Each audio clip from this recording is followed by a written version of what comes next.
Hi guys, let's learn differentiation today, and let me present differentiation to you as a mathematical operation which is going to help us solve real world problems. It is an operation which is very much required, and hence we are learning it.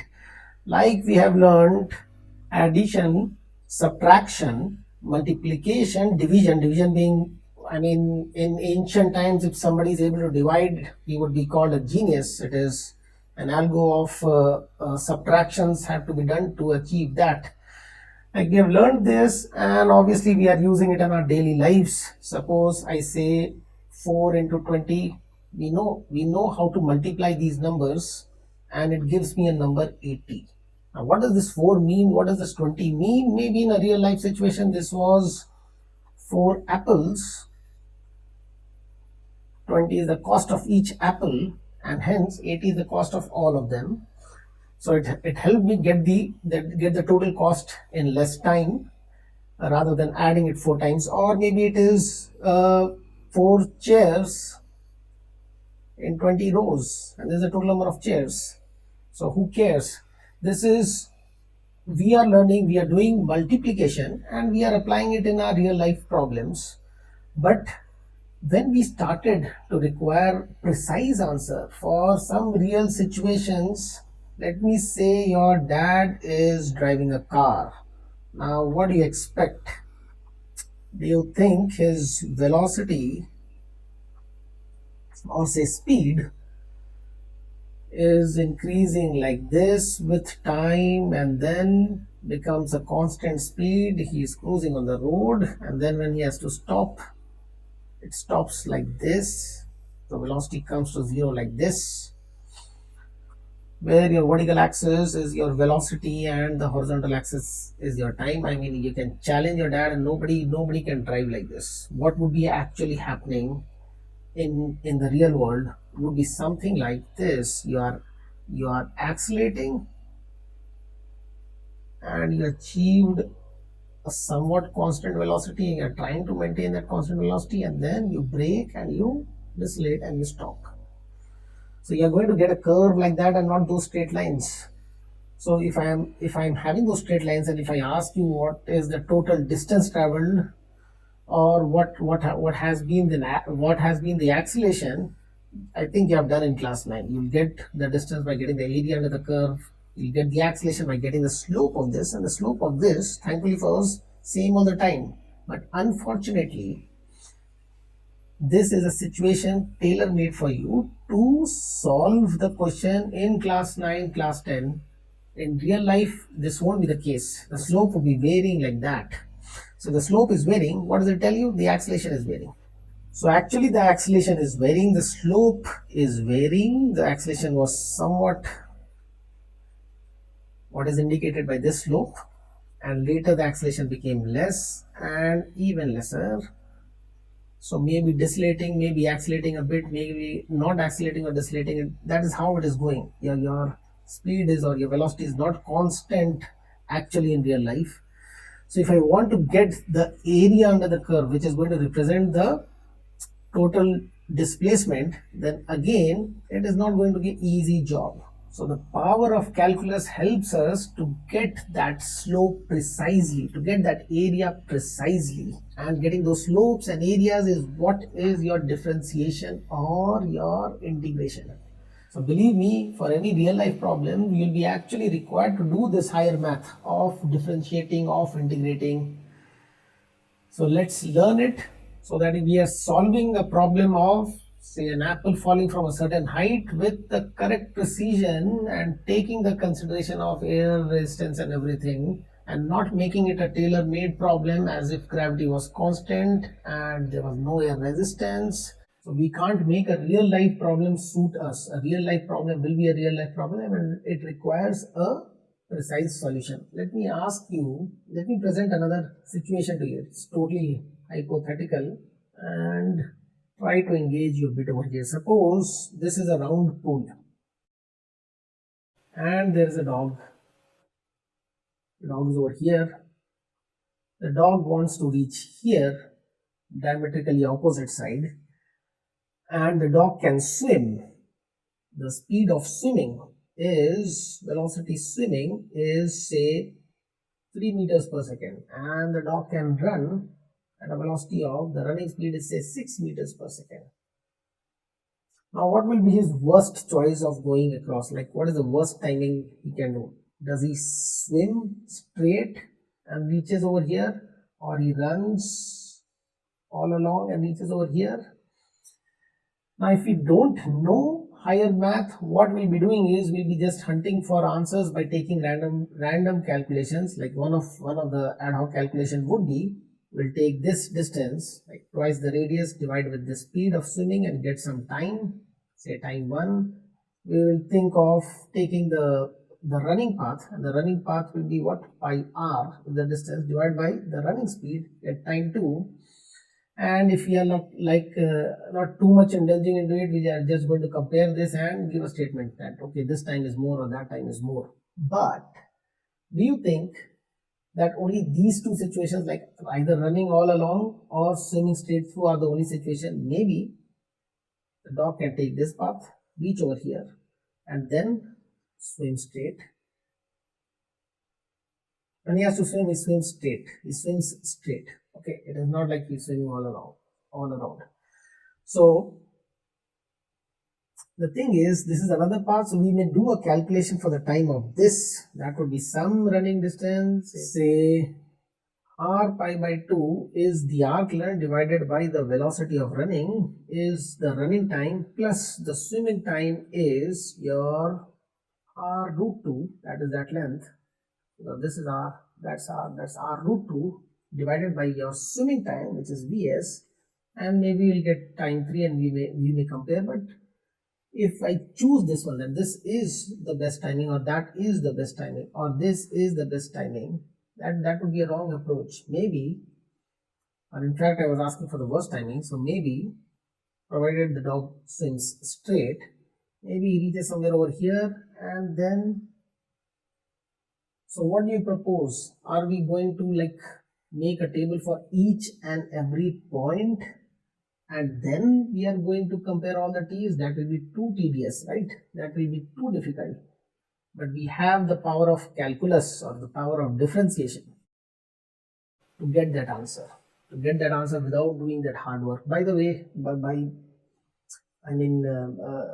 just speaking of this hard work, there have been ancient mathematicians like Aryabhat and Bhaskar and Mahadeva. They had actually done the hard work of getting all the values, and they were making their sine table, what is similar to what is sine table today. So they had done the hard work of getting the difference and all those things they had done, and that has become the genesis of what is calculus today. So you may read about that a bit, but I will not indulge into that history talk right now, and we are straight away going to learn what is differentiation. So I've just spoken a bit so that you understand that it is quite important to know how to differentiate to actually solve a worthwhile problem, as easy as driving a car, as easy as apple falling down with air resistance.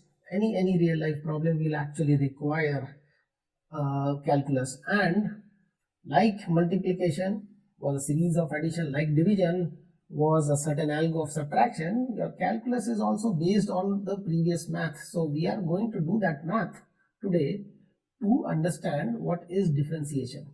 So we'll concentrate on the math part, and we'll believe that those numbers or those operations what we are doing, we would be able to apply in our physics and chemistry problems. So this video is essentially to help you solve all the calculus related problems what comes in physics and chemistry. So what is differentiation? Differentiation is the process of finding the derivative of a function with respect to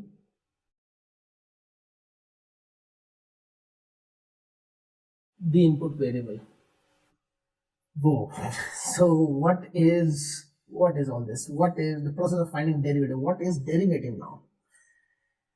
of a function. Thankfully we know function, right? We have just done function. So yeah, that feels like we are getting hold of something over here. So process of finding derivative of a function with respect to the input variable. Yeah, we know input variable also.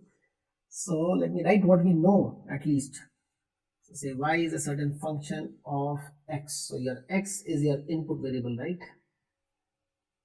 And fx is that function, and we can associate that fx value to y. So sometimes I'll call function as fx or y. Both are representing the same thing. Now what is derivative? What is derivative? Derivative means we are studying the rate of change of this function. We are studying the derivative term. It means studying the rate of change of fx when I change this guy, when I change x, how much is fx changing? If I change x from x to say x dash, a bit more, a bit less, what happens to the y value? From y, it becomes what? So the rate of change of the function with respect to x is called derivative. Now, what would be a mathematical expression to give an idea of how the function is changing? So let me draw a function of your mom's worry. When you go out to play, say at 5 o'clock, 5 p.m. you go out to play, and in this axis is your time, how much you're spending outside. Say this is 1 hour, 2 hours, 3 hours, 4 hours, so it is like 9 p.m. 4 hours is your 9 p.m. maybe. If you went at say 5 p.m., this is 6, 7, 8, 9 p.m. So what I can say is, how I can plot is, maybe the graph is something like this. Your mom is not too worried in the initial 1 hour, so the worry level is hardly anything. And next 1 hour it worries, it is 3 hours, and she starts worrying a lot. As each and every minute passes, she starts worrying a lot. So this might be the graph how it is. Now what are you interested? How much she is worried? Yes, maybe you are interested in that, but what else you might be interested is in, like, every extra minute what you are spending outside, how much of anxiety it is causing to your mom, and you are like calculating in your head, shall I spend another minute outside or not? Like you knew in the initial, it is all in back in your head, you are doing that calculus in your head. Initial 1 hour, you know that okay, I'm spending 1 more hour or 30 more minutes, and it is not going to matter so much. When it is 3 hours outside, you are like telling your friend, I should be going. Like they are just telling, you know that you are not going to go, and you start thinking in terms of I should be going, because you know that another 10 minutes you spend, your mom's worry is going to increase by so much. The next 10 minutes you spend, or so, next 20, this is almost like a 20-minute horizontal line. So 20 minutes you spend, and the worry is going to be more than the previous 20 minutes, and the next 20 minutes you spend, it is going to be even more. So maybe the next minute you spend is causing more of a worry than whole hour initially. It is more, that 1 minute is having a greater effect than a whole hour initially. So you are contemplating of when to go back according to this. So not only you are worried about how much she is worried, but you are also thinking that what is the increase or what is the change in her worry with respect to each minute, or that extra change in the time. So you are doing this calculation in your head. So if this value comes as a large value, it is alarming for you, right? It came, this part came quite small over here. You had a big denominator, the time was a big number, 1 hour, that's 60 minutes. And this, whatever is the unit of worrying, say war. So that was quite a less number, say 10. But later on, you are getting, say, this part over here. It seems to be like only 5 minutes. 5 minutes, and on top you have got how much of a worry increase? That is like almost 3 times of 30 war and 5 minutes. This gives you 6 and this gives you 1 by 6. So that's a great rate at which the worrying of your mom is increasing, right? And you're wanting to know that, you're wanting to calculate, and hence you are going to take your actions like that. So a scientist doesn't have this problem, but they have similar kind of problem. Okay, they may have greater impact on the world. Let me just carry forward this argument to touch upon a certain point which might not be required in today's class, but since the graph is there and you might be able to relate. So say at 9 p.m. or around that time a TV show starts and the worry level comes down because for a while she forgets about you, and this is how the graph becomes. And when the TV show ends, and she all of a sudden remembers that you're still not there, and then you might imagine where that worry level will go, straight up, right? So in differentiation, we'll be saying that the derivative is not possible over here. The derivative doesn't exist if the worry level is going that much. It's beyond math to calculate that what has happened. So, and it would be beyond your imagination also to know what would happen to you if you reach your home after or at such a point. So anyways, the rate of change of this function value with respect to the input value is what is derivative. And let me draw a very simple function to see how can we get an expression for that mathematically. So suppose the function was a pretty simple function. Say it is a straight line y is equal to 2x plus 1 maybe. Okay. So that straight line will look somewhat like this, where this is your 1, this is your minus half. That's your straight line, that's your function. Fx is equal to 2x plus 1. Now if I want you to study the rate of change of fx with respect to change of x, what are you studying? You are basically studying the slope of this function. And I hope you remember what was slope. What was slope? Or if you haven't done earlier, then can you figure out how to get the slope of this graph? What is how to get the slope of this line? So slope is going to tell you the steepness of this line. So one of the way is like knowing the angle and saying that okay, it is so much angle steep, but the angle, telling in terms of angle doesn't help me much beyond say 90 degree. If it is 100 degree, I can't say it is 100 degrees steep. It is actually, if I draw a 100-degree line, it is actually going down. So the slope is, so we can't tell in terms of just angles. So we use a certain ratio to tell you the steepness. If I go delta x forward, so mind you are in higher class, so you'll be using these fancy denotations like delta, which means a change, delta, and it is going to give you a feel that you are in a higher class. So if you are studying the change in x, it will be called delta x. And if you have, x has changed by say delta x, then how much has y changed by? So this is say delta y. So here, let me just take it as it looks like half again. So if I go half forward, I am going to reach at a vertical height of 2 into half plus 1, which is 2. So your delta y will be 2, your delta x will be half, and this ratio, so delta y is the change in the height. And how much is the change in height? That is 2 minus 1, which is equal to a 1. And delta x is how much? It is equal to a half. And this ratio of delta y by delta x is going to give me a pretty good idea of how y is changing with respect to x. What does it give me over here? It gives me 1 by half, which is a 2.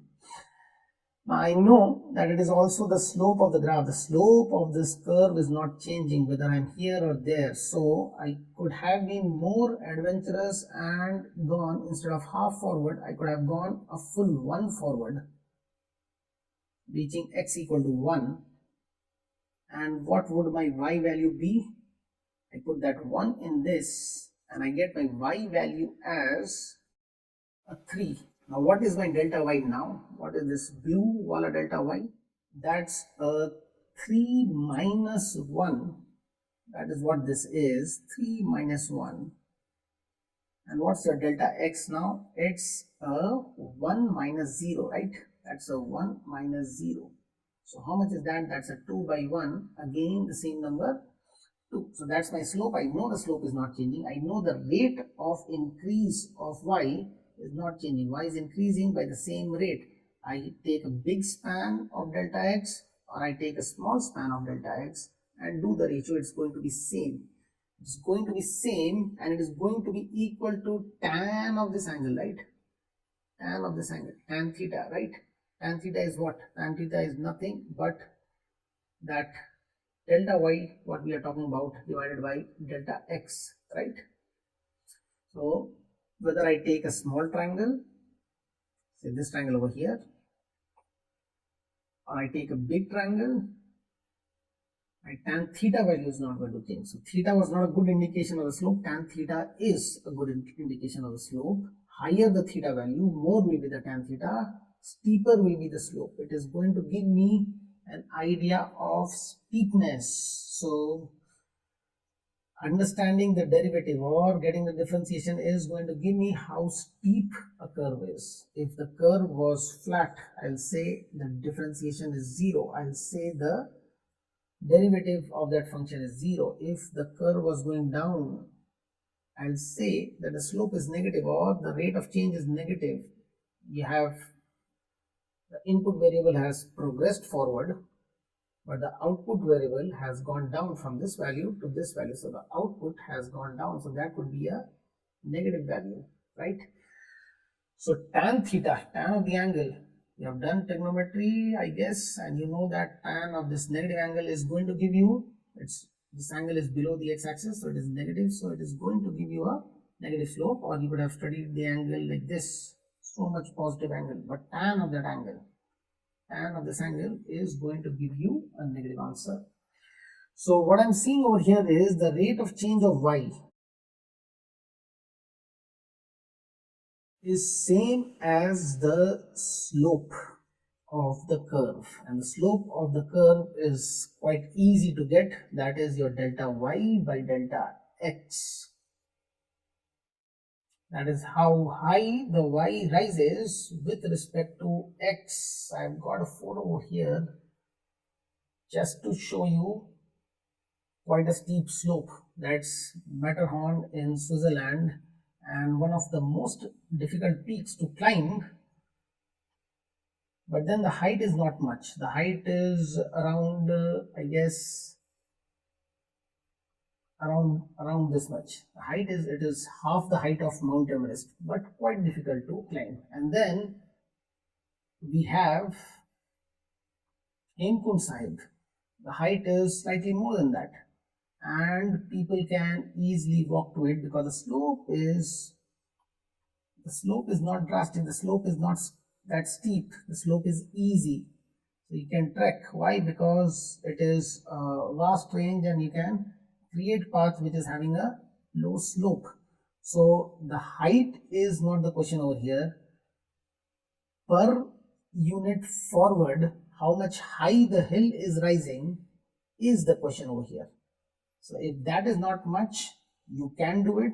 So people like pilgrims, even old age people, they are able to go to Hemkund Sahib. All pilgrims are going, but you would require a pro climber to actually make this climb, go to the summit of this. You can see, like if I tell you over here that you're standing in some spot over here, that is you standing. Now climb from here is more difficult, or a climb from there is more difficult. This is less slope, right? This is high slope. High slope, it is quite steep, right? So what is the actual height of the mountain doesn't matter. For you to proceed a little forward, how much up you have to go is becoming the main issue for that climber, right? So when he's here, he's relaxed. He knows that, okay, to go, I go so much forward and I'll have to go only this much up. And this also maybe he's able to make. This also will struggle a bit and make. But then you can see from here onwards, like to go so much forward, he has to climb so much, and that is his issue, not at what height he is at. His immediate issue is at that instance, how much up he has to go per unit forward, right? Like over here, it's a kind of impossible thing. Like they are asking you to climb a wall of say 10 meters. So 10 meters is not that great. You are going on Himalayas, which is thousands and thousands of feet above the ground level, thousands of meters above the ground level. So 10 meters is not so great, but can you make a climb of vertical 10-meter wall? Can you climb this vertical wall? No, you can't, right? Because this is an impossible kind of, it is like you have not even gone forward and it goes up. So in terms of derivative, it will mean that the derivative doesn't exist. Okay, so anyways, that is maths terminologies. Let us get back to the problem of what we were doing. So we are finding the rate of change of fx. And what is the rate of change of fx? What we are saying is the slope of the graph. So if you are studying the slope of the graph, rate is same as studying the slope of the graph. And what is the slope of the graph? That is the tan of the angle what the graph is making with the horizontal. So let us take something which is varying in angle all the time. So let us plot a graph which is not a straight line and come to the real world, right? So we are talking of real world questions. So maybe a graph is going like this. What is this? Is it worry versus time or pressure versus volume? That will be a question of science. When we come to that science or physics or chemistry question, we'll be seeing what it is. Let us just analyze the whole thing mathematically right now, and don't worry about what the 4 was, what the 20 was. 4 into 20 is 80. That operation, we will get it right. Once we get the operation right, we will apply it in science. So let's do the math part over here, and to an extent what is just required, because differentiation in itself is going to come in one of the math chapters and in quite detail. So if I want you to study the slope, can you see that the slope is varying all the time in this graph? The slope is not constant. What's the slope over here? It is dipping down, so some negative slope. It is dipping down here also, but not so negative as earlier. It has flattened out, so it is zero slope. I don't care the whole value is negative or the whole value is positive, I don't care. Now here the slope is positive. The value itself is negative, I don't care. The slope is positive. It is even steeper slope, and then the slope becomes less, less, less, or we can say the rate of increase of function becomes lesser, lesser, becomes zero, and the rate of increase has become in fact negative. So it's a decrease over here. So slope is becoming negative. This is your negative slope. This is negative. This is high negative. This is zero slope. This is positive slope. This is high positive slope.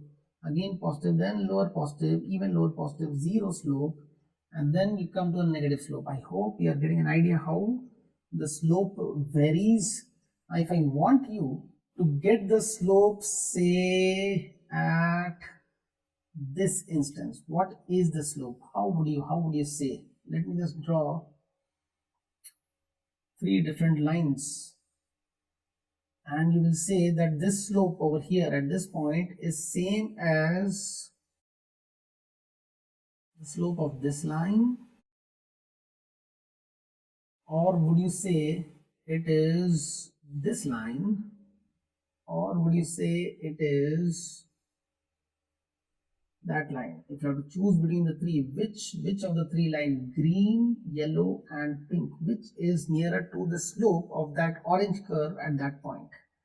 And I think you will surely say that the steepness of the slope of the rate of rise is same as what this yellow line is having at that instance. Then obviously the orange line has a lower slope later on, and the yellow line continues to have the same slope, but at that instance it is the yellow line. So what is the yellow line? That yellow line is a tangent to the curve, right?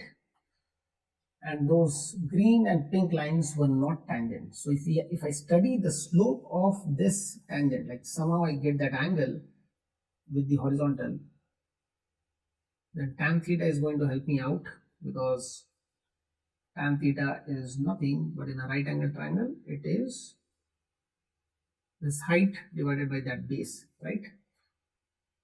So tan theta is going to give me the slope. If I get that angle right, if I am making the graph, I can use my protractor, measure the angle and get the tan value of that angle. So that is going to give me the slope.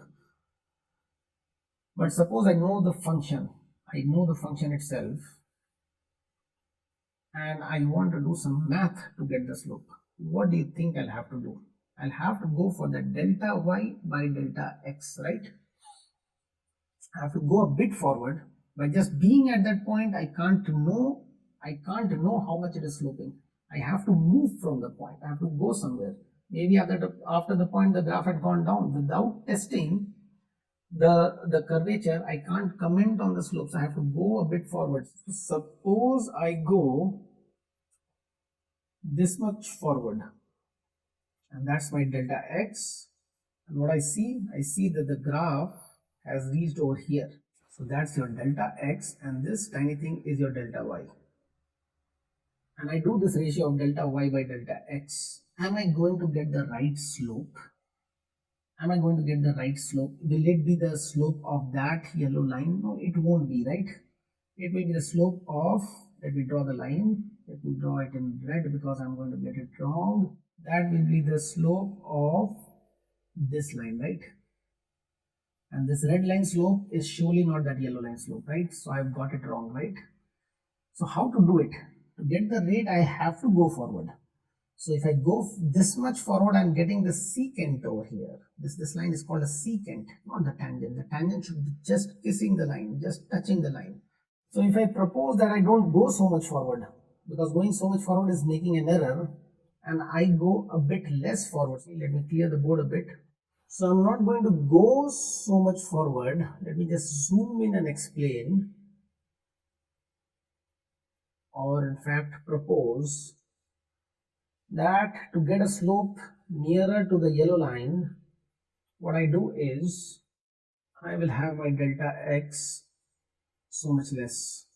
This is my delta x. Now what is my delta y? Accordingly, my delta y will be so much, right? What is y? Delta y, that's the change in the height of the function. The new height of the function is here, new height of the function is here, old height of the function was that. Change in height would be this height change, which is your delta y. That's your delta x. This is much smaller than that, and I'm going to get a line again off target, but I don't think it is as off target as it was last time. I'm going to get it like this, right? I have reached a slope which is nearer to the yellow line being the perfect slope. So what do you think what I should be doing? What do you think I should be doing? Yes, I hope you have got it. Then going even less forward should be the right approach, right? So let's do that. From here, I just go so much forward, and how much the graph rises by, how much the curve rises by, it goes over here.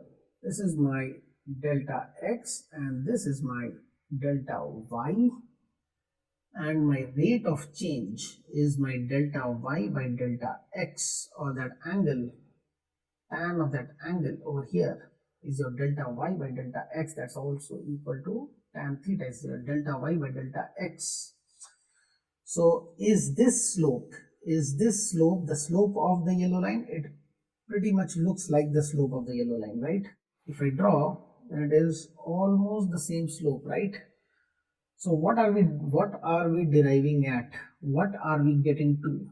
What is it all suggesting? So I'm sure you'll agree that it is suggesting that if your delta x is tending to 0, then the slope of the curve will become exactly the slope of the yellow line. That means at that moment your delta y by delta x is going to give you the true slope, or the instantaneous rate of change of y at that instant, at this very instant of x. at that very instant of x, say x1, what is the slope? Mind you, you'll have to go a bit forward. So even for instantaneous slope, you'll have to go a bit forward, but that bit forward is almost tending to 0 to give you the true slope. You may go a bit backwards also, by the way. So big backwards would be negative delta x, and you can see in the figure that you will get, you have a negative delta x, then you'll have a negative delta y also, and the ratio will still remain same, a positive, and you'll get the same answer.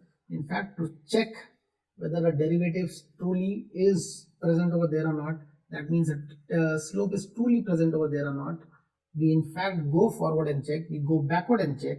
It is like your eyes are closed, you're standing over here, your eyes are closed, and you're feeling with the foot a bit forward and with the foot a bit back, and you see how much is the rise when it is going forward, how much is the fall when it is going back, and that is going to test whether the slope over there exists or not.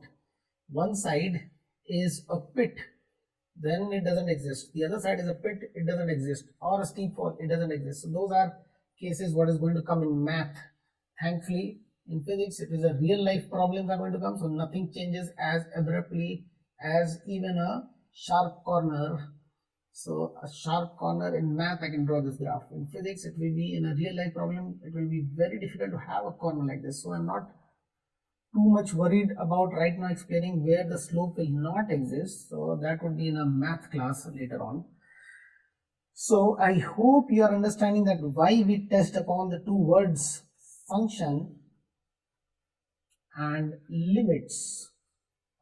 So we have done limits, and what we were seeing in limits is stuff like this, some x value or some h value tending to 0. So a bit of concept of limit is going to be applied so that we get the answer for slope correctly for a given function. So let us just do it. Let us just straight away get into an actual function and try to find the slope at an actual point.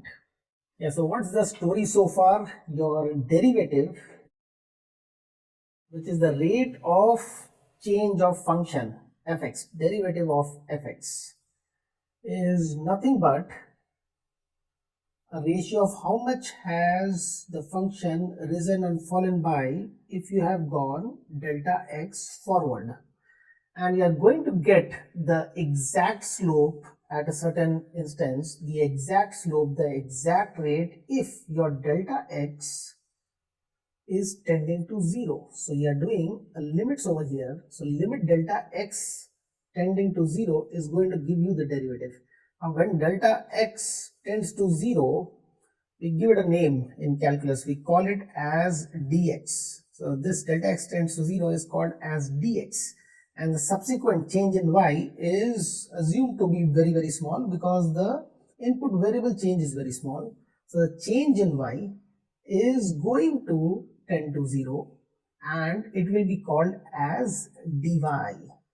So this limit delta y by delta x, where delta x tends to 0, many a times I'll be just writing it as dy by dx. So that's your operation, that's the differentiation. Dy by dx is what we are going to do.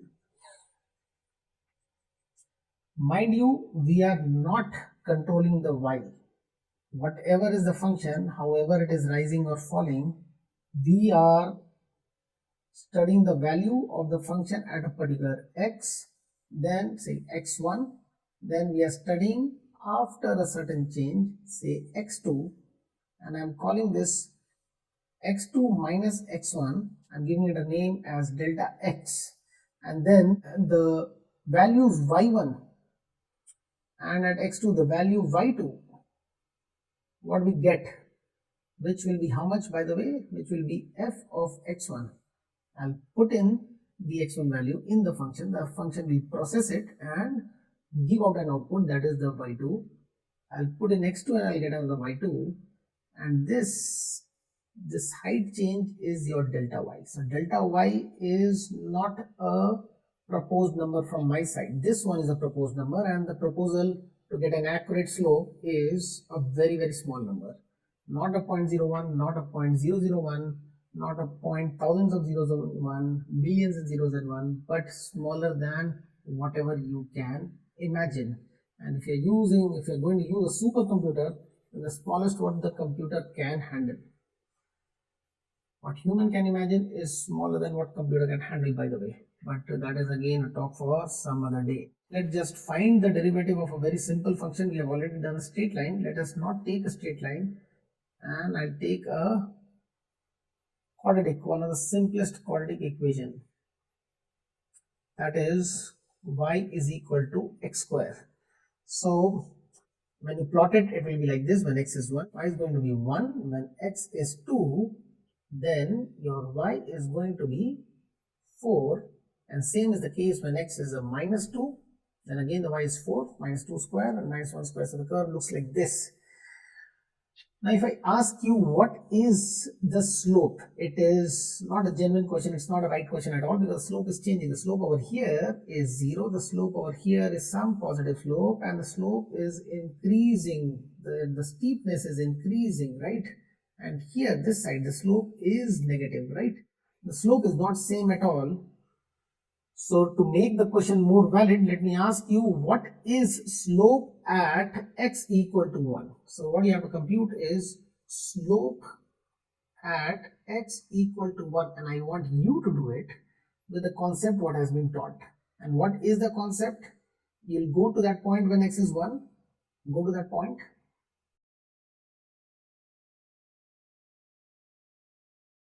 Then go a bit ahead.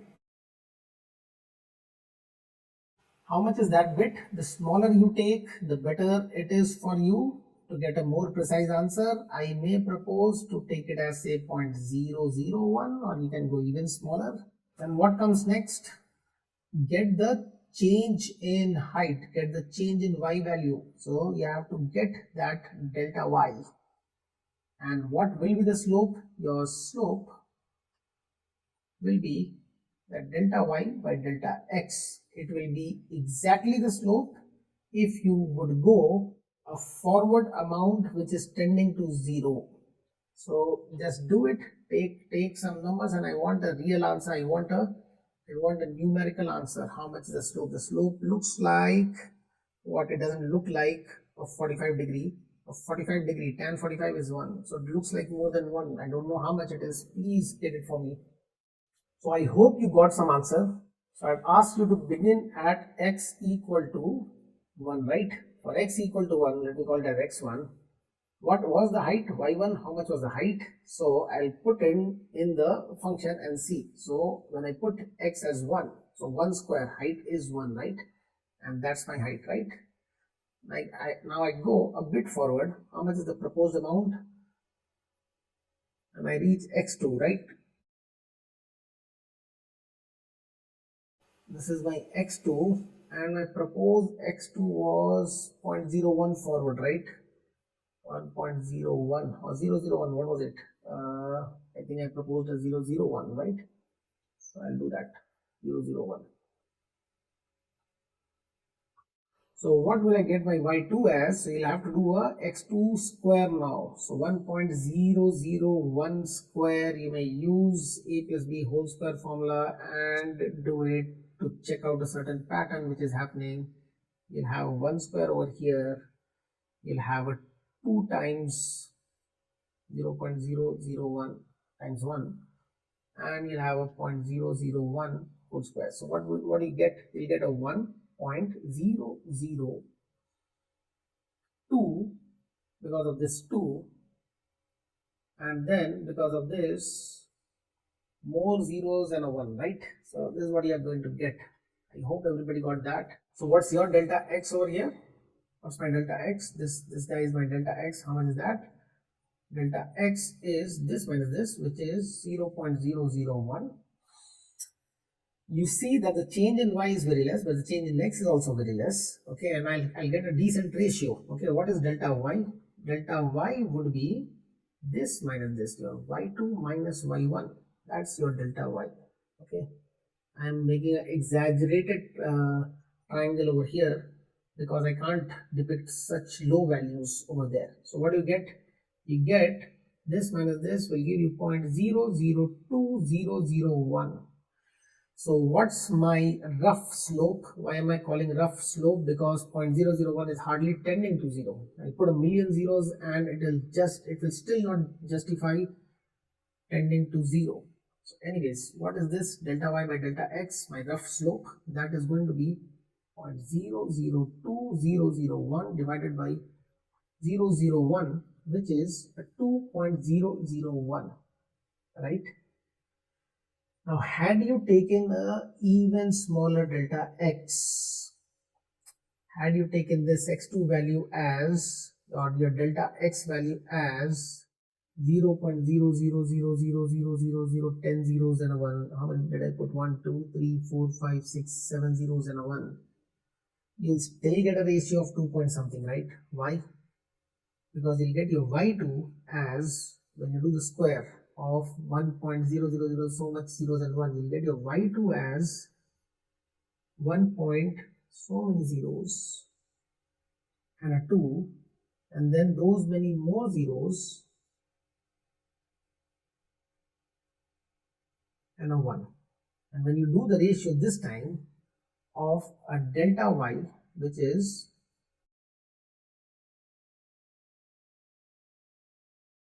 when you do the ratio of delta y to delta x, again you are going to land up with a decent number, because delta y is very small, delta x is very small, but the ratio is not. How much is the ratio? You are getting a ratio of 2.00070 zeros and a 1.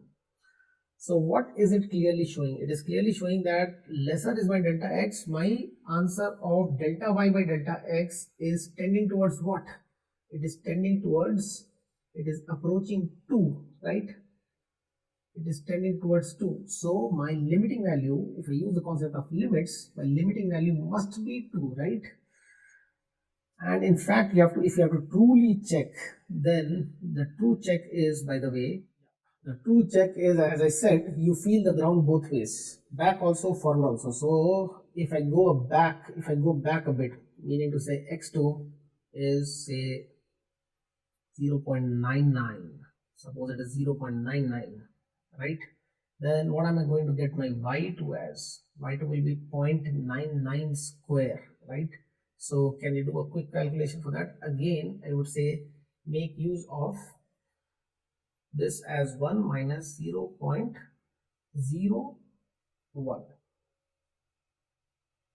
right? And you have to do a 0.99 square to get your y2. So you are doing this square. So what do you get? You get a 1 square. You get a minus 2 into 0.01 and you get a plus 0.01 square, right? Which is going to give you what? It is going to give you, I'll just rather keep it as it is because it is going to be helpful in the way 1 minus 0.02 and 0.01 square would be 0.0001, right? So what is my delta y now? What's my delta y? What's my delta x, by the way? How much is my delta x? Delta x is minus x1. How much I went forwards? I in fact went backwards, so it is going to give me a negative value. And how much is that? It is 0.01, right? You add 0.01 on 0.99 and you get a 1.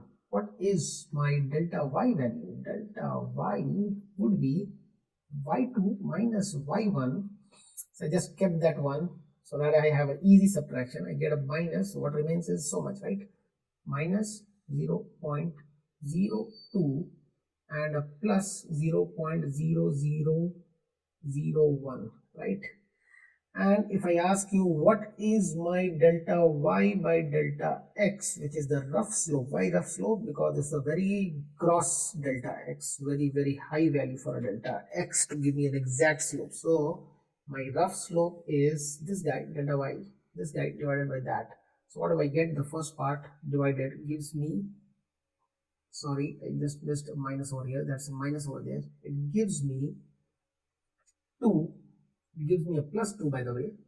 Now this minus gets cancelled with that minus, and the remaining part gives me minus of 0. There are two zeros cancelled and I'll get a 0.01, right? So if I had gone forward a 0.01, I was getting my delta y by delta x as a plus 2 plus 0.01. If I was going forward, if my delta x was a plus 0.01, I was getting this value. If I'm going back, I'm getting that value. So it is quite evident if I make my delta x say a 0.0001, if you are interested how many zeros, 6 zeros and a 1, then your delta y by delta x would be a 2 plus this kind of small quantity. So I can write a delta x itself over here. And if my delta x was negative so much, if my delta x is minus, I'm going backwards, again 6 zeros and a 1, then to my delta y by delta x is coming as a positive 2 itself, but a bit less. How much less? This delta x amount less. So I have to write a plus over here because there's a minus already over there. So I'll just write the whole value so as to give you the effect. So what can I say must be the exact slope at 2. If I'm going backward, the slope is 2 minus a minuscule amount. If I'm going forward, it is 2 plus a minuscule amount. And if that minuscule amount, if that delta x is infinitesimally small, if it is actually tending to 0, then my answer is tending to 2, and the slope at that point must be equal to 2. It must be an exact 2, right? Because little ahead you go and is little more than 2, little back you go and is little less than 2.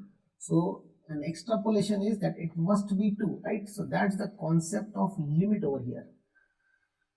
Now if I ask you to calculate the slope, by the way, I hope you notice that the slope over here is in fact more than 1 because it is more than your 45 degrees and it looks like 2. So it is a 2 in fact. If I ask you what's the slope over here at x is equal to 2, you'll have to do the whole process again, right? You'll have to do the whole process again.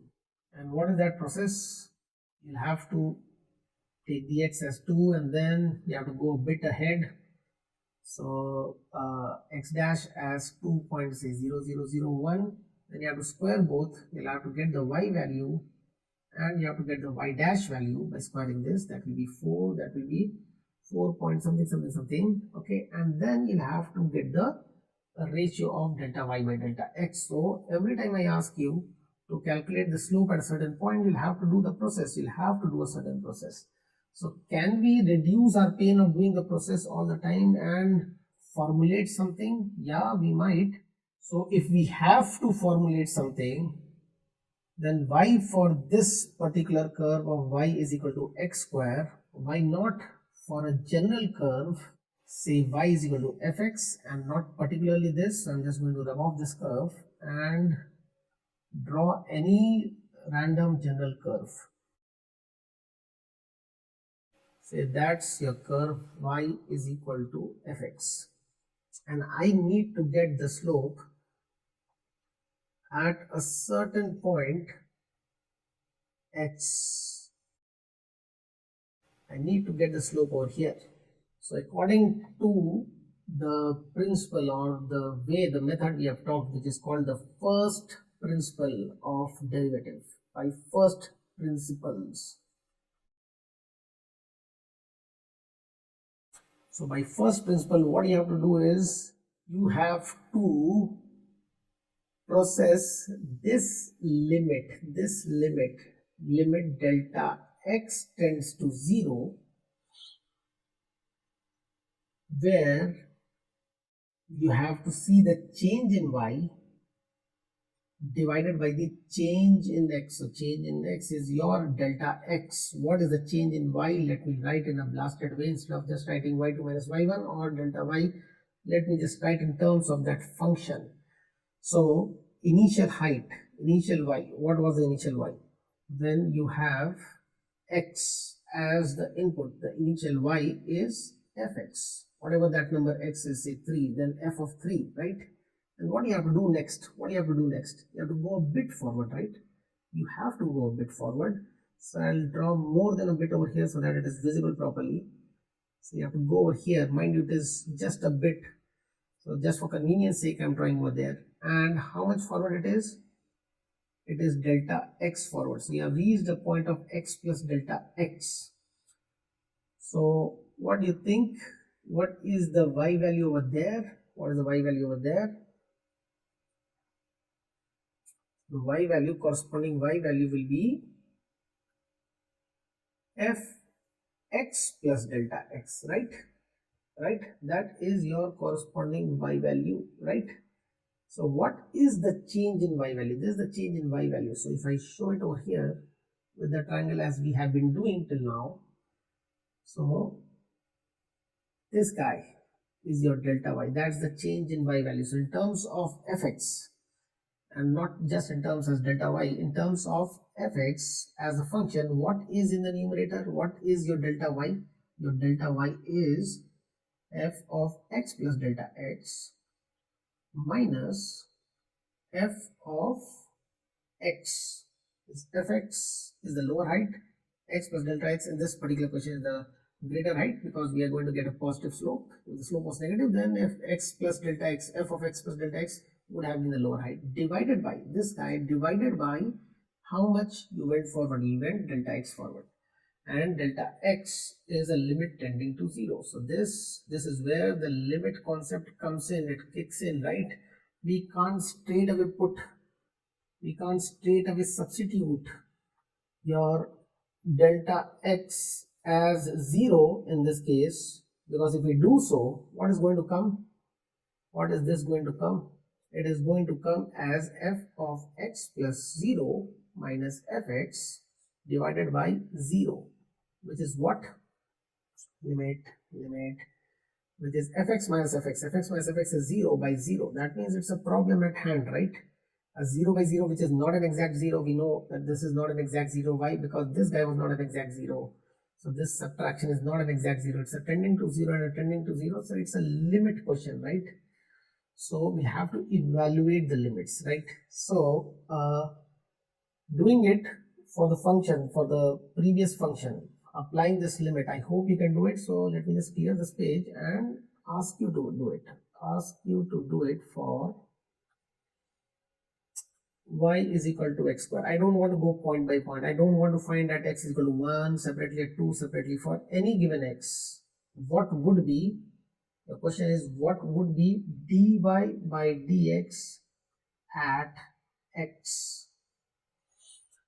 x equal to x, if I have to write that way. Okay, so what is your dy by dx? So you give me a general formula for this y is equal to x square, so that I don't have to do it for x equal to 1 and 2 and 3 all separately. I get a general formula. So do it in your notebook and upload it.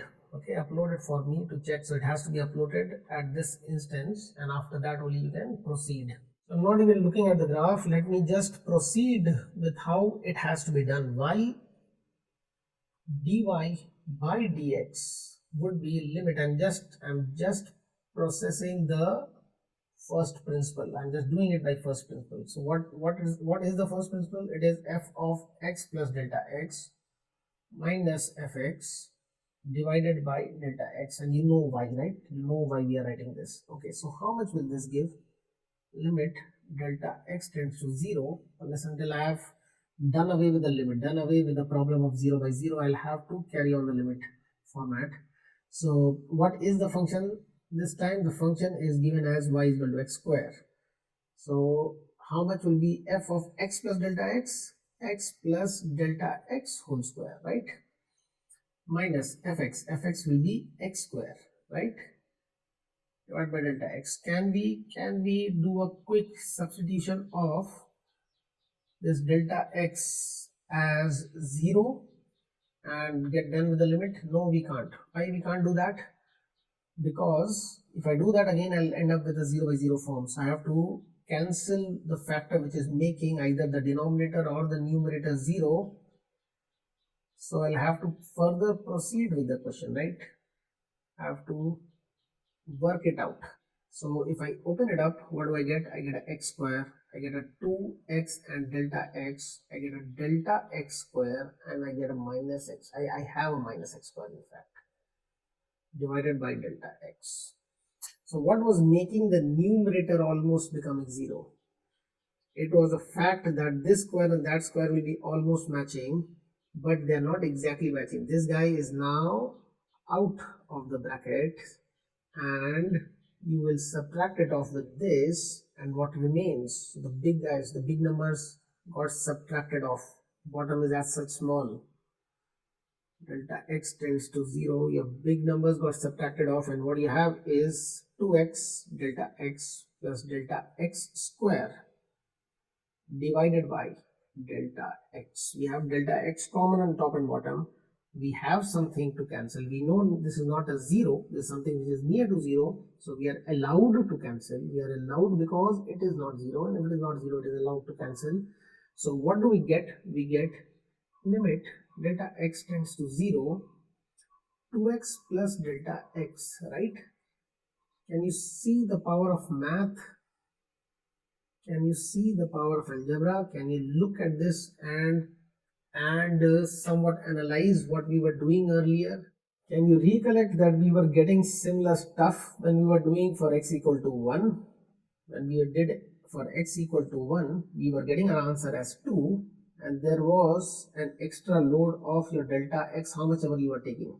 If you were taking this, then that extra thing was coming, right? If you had taken a million zeros, then 2 plus million zeros. So 2 was there, right?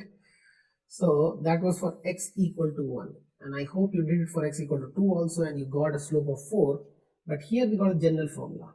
I put x equal to 1, I get a value which is limit of 1 into 2, which is 2 plus a delta x. So if I evaluate the limit, what is the answer? If I evaluate the limit, this is, we are done with the limit, we do away with the limit, and we get the answer as 2x, because at this stage we can substitute your delta x equal to 0 because it doesn't create a problem. So that's the essence of limit. It is saying that if x is tending to 0, the whole expression is tending to 2x. So the limit value is 2x. So limit value is 2x. So we got a general formula that what do we get? We get this. We get this. Y is equal to x square dy by dx, which represents the slope at any point x, is a 2x, is what we got, is a 2x. Now if you ask me what is the slope at 1 for this graph, what is the slope at 1, I'll say dy by dx at x equal to 1 is 2 into 1, which is 2. What is the slope at 3? It is 2 into 3. dy by dx at x equal to 3 is 2 into 3, which is a 6. And I know the graph is behaving like that. The graph is actually, the slope is increasing, right? At 1 the slope was 2, okay. At 3 the slope is really steep. It is going to come at 6. What will be the slope at minus 1? I think the slope at minus 1 would be as inclined upwards it was, so much sloping downwards over here. So if this was a 2 slope, this must be a minus 2 slope, right? It is quite symmetric, right? The whole graph is exactly symmetric, by the way. So if I put at x equal to minus 1 instead of 1, I put a minus 1. So then this will be 2 into a minus 1. That is a minus 2, right? I am getting that. You know the point? So that's your expression of slope for y is equal to x square. So what have we achieved over here? We have achieved a general formula of dy by dx for y is equal to x square, and that is how much? That is how much?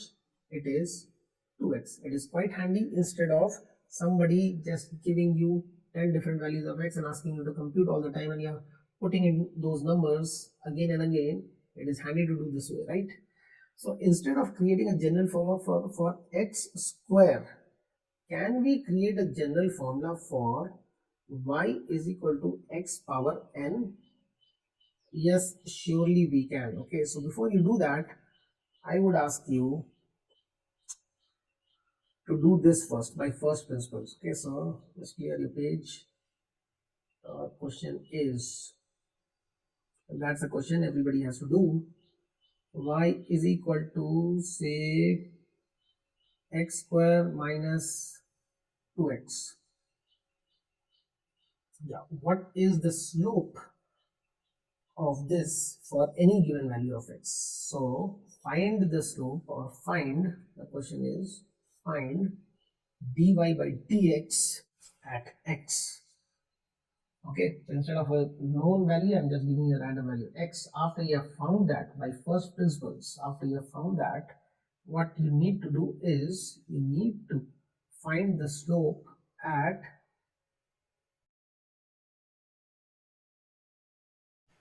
x equal to say 1.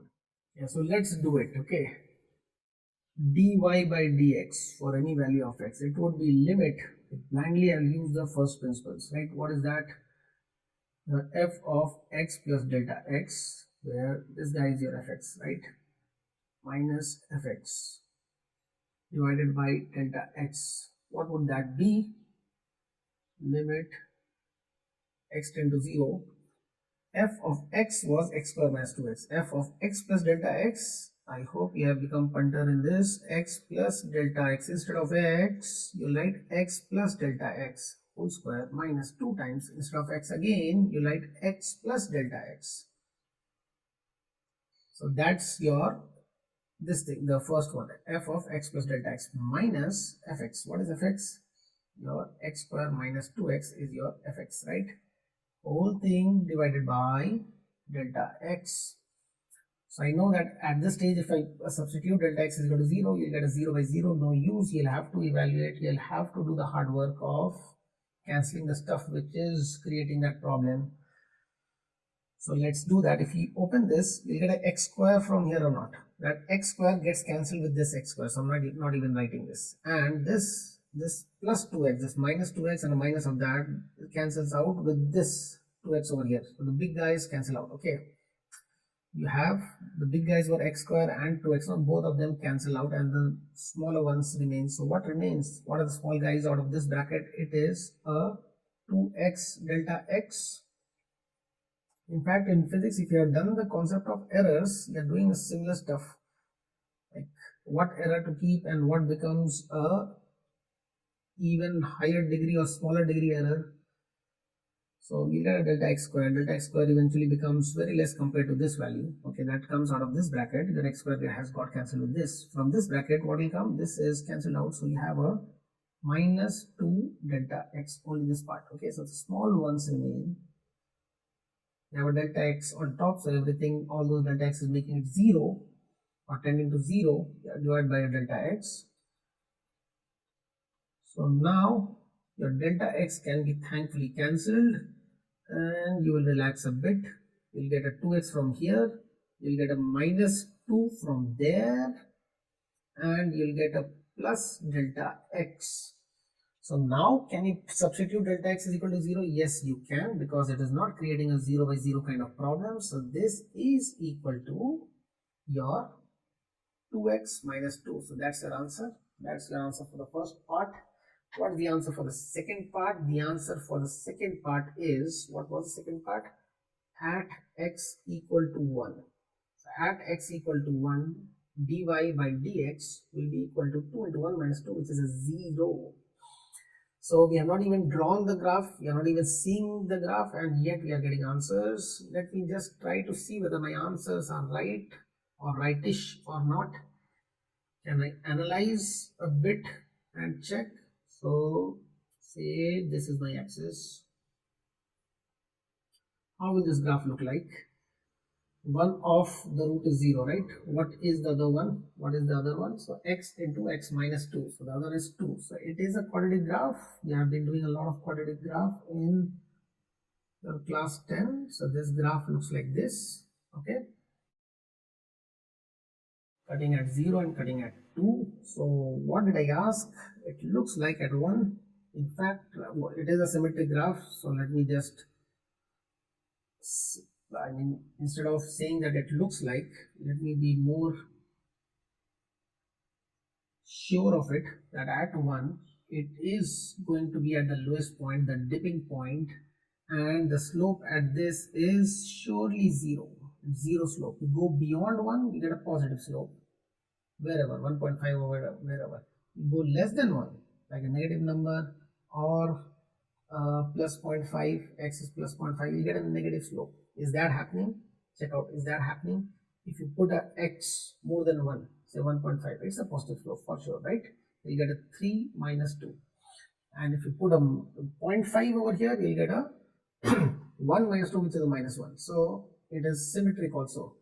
So you're seeing that this is in fact the right answer of the curve given to you. And at x equal to 1, the slope is 0. So this is your first principle. This is solving the question by first principles. So as I said that instead of going for a specific curve, can I go for a general one? Try to do this now. Try to write at least what the dy by dx limit will look like. Pause, take your time and write. So what is it? Limit delta x tends to 0. If you put the function with x, f of x plus delta x, that is going to come as x plus delta x power n minus fx, which is your x power n, divided by delta x, right? Right? And we have been seeing, like in fact, you can do for x cube, okay? You do it for x cube yourself and see what comes, okay? So you'll see that x, when it's a cube, you have an x cube coming out of this bracket and cancels with the x cube over here. When it is power 4, then power 4 will come out and cancel with that. So the first term is going to get cancelled, right? Do you have an idea of what the second term looks like in a x plus delta x, or let me write a general equation, a plus b whole power. I have not done binomial, so let me just write 4 over here and ask you what it looks like. It looks like this: a power 4 plus something something something, and it will end with a b power 4, by the way. And the first term over here will be 4. A power gets down by 1 and b power increases by 1, right? It increases by 1. What is the next term? What is the next term? I don't care about the coefficient, but the a power will decrease further and b power will increase further. And the next term, again, I don't care about the coefficient, but a power will even decrease and b power will even increase further. And the last one will be b power 4 without any coefficient over here. If you analyze the symmetry, because b could have been written first and a next. So if this is 1, this is 1. If this is 4, this must be 4. Okay. So the only mystery remains over here, and we might not even require it. If we require, then I very well know that you know what it is, but I'm putting it as a dash because I don't require it. Okay. So have you noticed that if it was a plus b square, then a square is there, the first term is 2ab, this 2, the same as the number over there. If you have a plus b whole cube, a cube is there, then what comes? This number 3 comes, 3 a square b, right? So why are we getting that 3? Let me just give you a slight insight on that. Okay, not required, but simply a plus b, a plus b, a plus b. So if I have to get a square b, if I have to get a square b, then what I have to do is I have to take two a's from the brackets and one b. So if I choose to take a from here and b from there, I'll get a square b. In which other ways I can get a square b? So I've chosen a b from this, right? I could have chosen a b from here, right? I could have chosen a b from there. When I'm choosing a b from here, I've chosen a a's from the other one. So I have 3 ways of choosing the b, right? So that 3 ways are going to come, right? So that is true for all this. If I have to get a cube b, then I have 4 ways of choosing the b's from those 4 brackets. I get a 4 over here. So I hope I am making a point over here and you are getting the hint that if I open up this bracket, what is going to happen is I get a x power n, and then I'll get n times. So I get n times your x power reduces by 1. So x power n minus 1, and your delta x starts figuring in your delta x. So what would be the next term? Next term would be something something. So I'll write that something something as a dash. Okay, something something. Or since we are writing in mathematical format, so I'll call it as, say, some constant c2. Okay, so c2 x power n minus 2 and delta x power 2, right? What would be next? We'll have a delta x cube, then you'll have a delta x power 4, till towards the end you'll have a delta x power n, right? And mind you, this guy is still there, right? This guy x power n is still there, right? So what we'll have is a minus x power n whole divided by, so big divide line, whole divided by delta x. Can you see what was happening all the time is happening again? And what is happening? The big guy gets cancelled with the big guy, right? And all these terms have a delta x in it. All these terms, this having a power 1, this having a power 2, power 3, power 4. So if I proceed to write, I will have limit delta x tends to 0 and delta x gets cancelled. I'll have n x power n minus 1. This delta x gets cancelled with this. In the other term, you will have one of the delta x remaining. In the next term, you'll have something something and more delta x remaining. Delta x square will remain because you'll have a delta x cube over here and one of them cancels. So the last term, you'll have a delta x power n minus 1 remaining. This is having no delta x. This is free of delta x. Okay, this term is free of delta x, right? So now at this stage, can I put delta x is equal to 0? Yes, I can. If I do that, this becomes 0, this becomes 0, this, all of that becomes 0 except for n x power n minus 1, right? So what have we achieved now? What have we achieved? We have achieved a formula for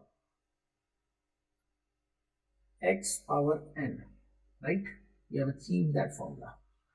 So you can apply it in your x square itself and check whether it is working all right or not. So what's the formula? The formula is for y is equal to x power n, your dy by dx is equal to n times x power n minus 1. The power is getting reduced by 1 and this n is figuring in front, right? And if I try out the formula for x square, then your dy by dx for x square, this 2 will go in front, 2 goes in front, x, and the power become 2 minus 1, which is a 1. Was this the answer? Yes, this was the answer, right? So this becomes a general formula, and I'd ask you to do your y is equal to x cubed. So what will happen in that case? It will be 3 in front and x square or reduces by 1, right? So the good thing about it is we have just derived it for a certain case of n being integer, but it works for all. This formula works for all kind of power, integral, non-integral, all kind of powers. So if I have, I mean, integers, no integers, everything, like x power, say 4.5 or 4.6 or say pi, and dy by dx will be what? That 4.5 is going to come in front and x power 4.5 minus 1, which is a 3.5. The formula works. The formula works even for negative powers. So if y is equal to x power minus 2, so in fact y was 1 by x square. So I'll write it as x power minus 2 so that it looks like this. I have that look and feel. So dy by dx will be this minus 2 goes in front and x power how much? X power how much? X power minus 3. So to write in a way as the question was given, it becomes minus 2 upon x cube. So that is differentiation of your x power n formula.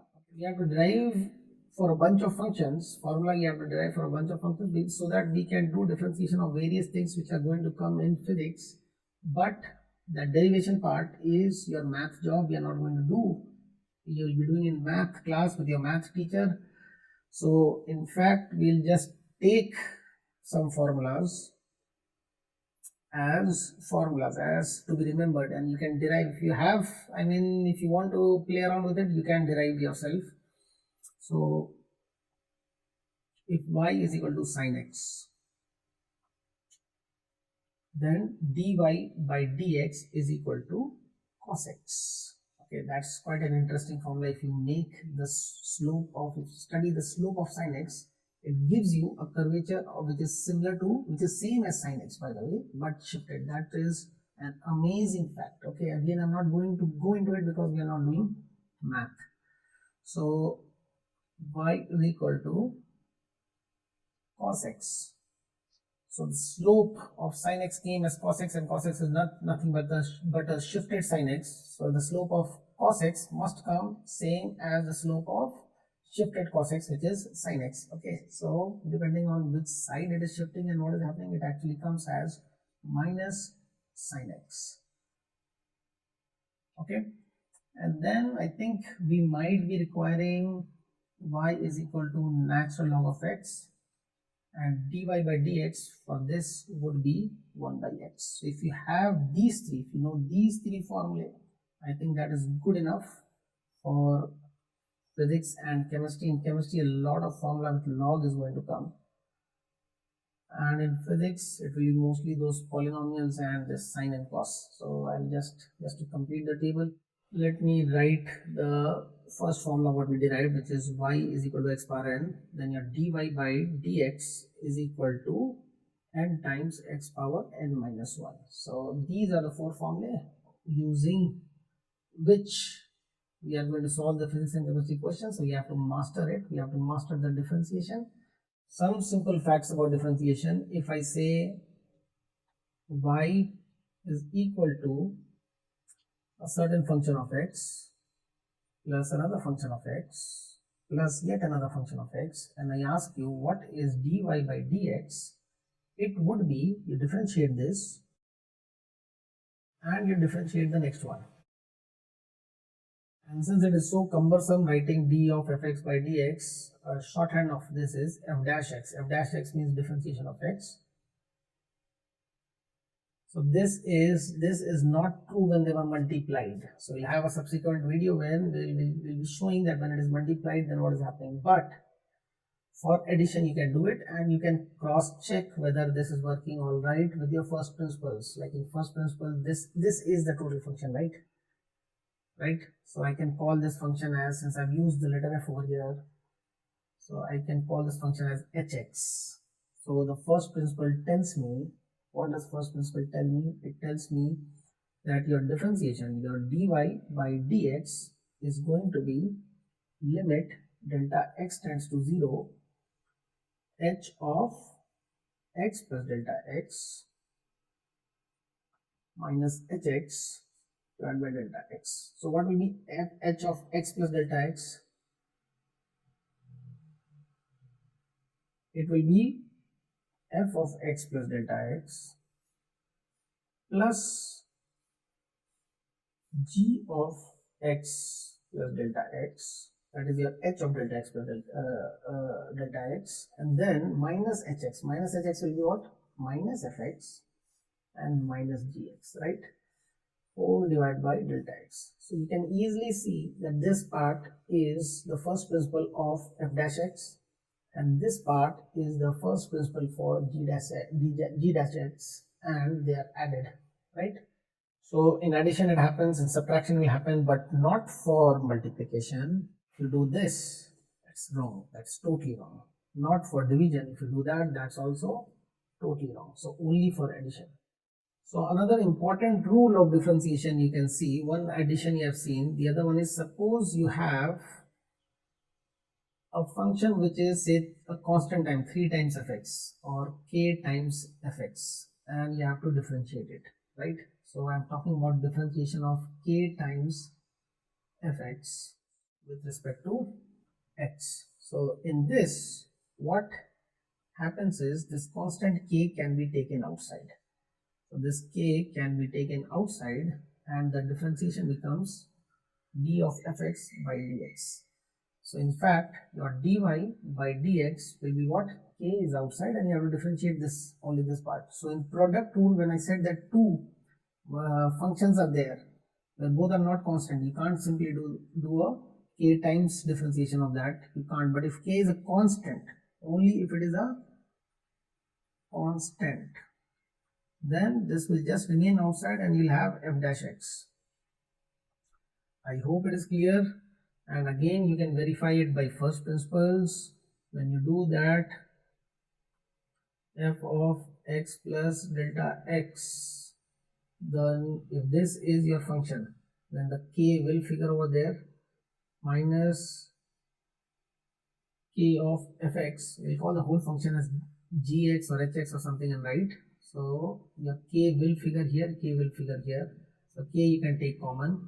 If you can take the k common, then what remains is f of x minus delta x, or x plus delta x minus fx divided by delta x, and this is nothing but the derivative of fx. So you are in fact doing the derivative of fx, getting f dash x, and the constant goes outside.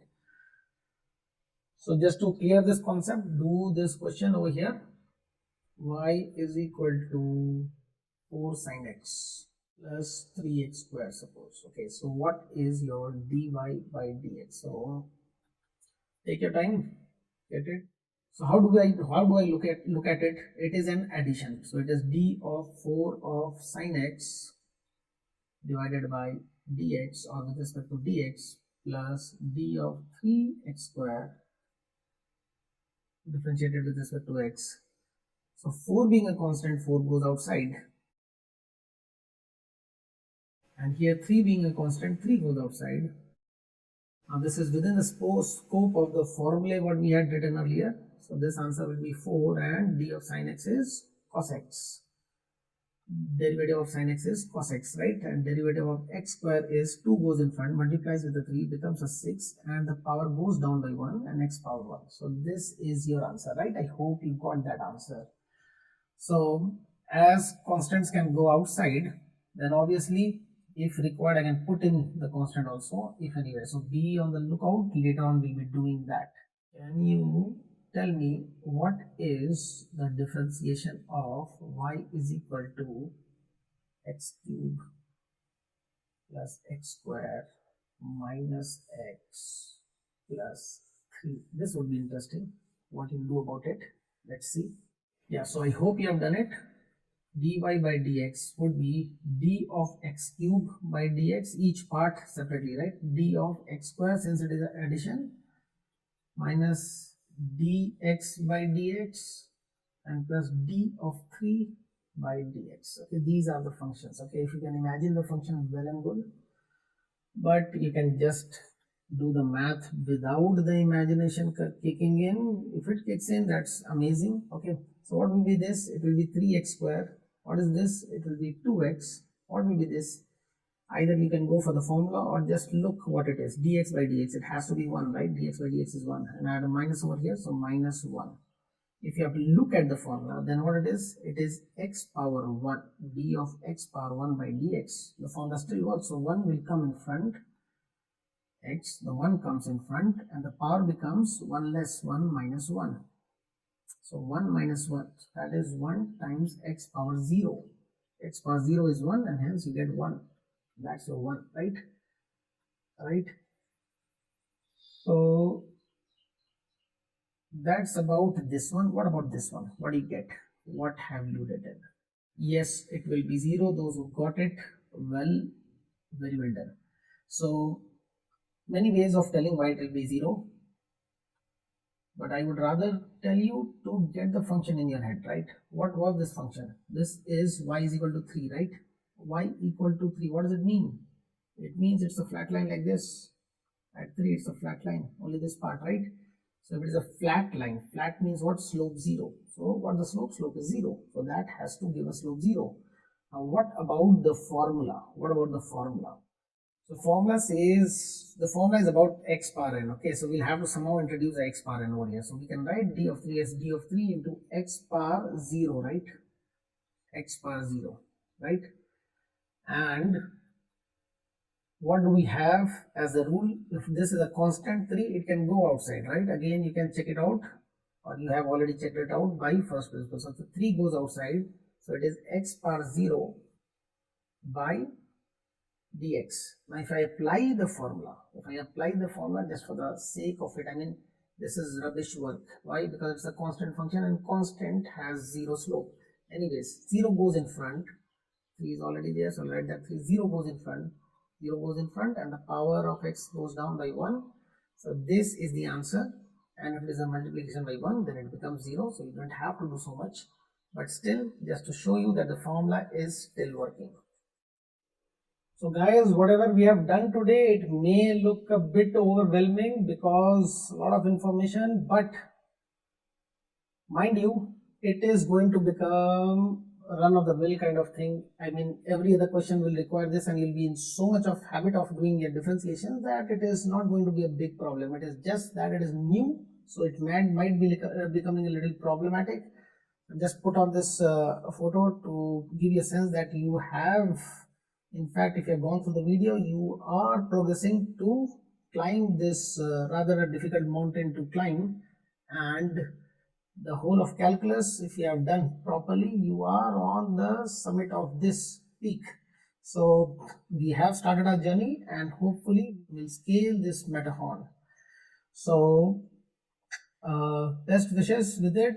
Try to do the video again, look at the video again if you have any doubt, but do master it. And the good news is that you'll have whatever is being taught in this video in a short while. You'll have a full-fledged class of the same thing in math, which much details, more indulging into the curves, showing you the finer points. And this video has been done so that you have enough knowledge to differentiate properly, such that we can do the questions which will come in physics and chemistry. Thank you very much.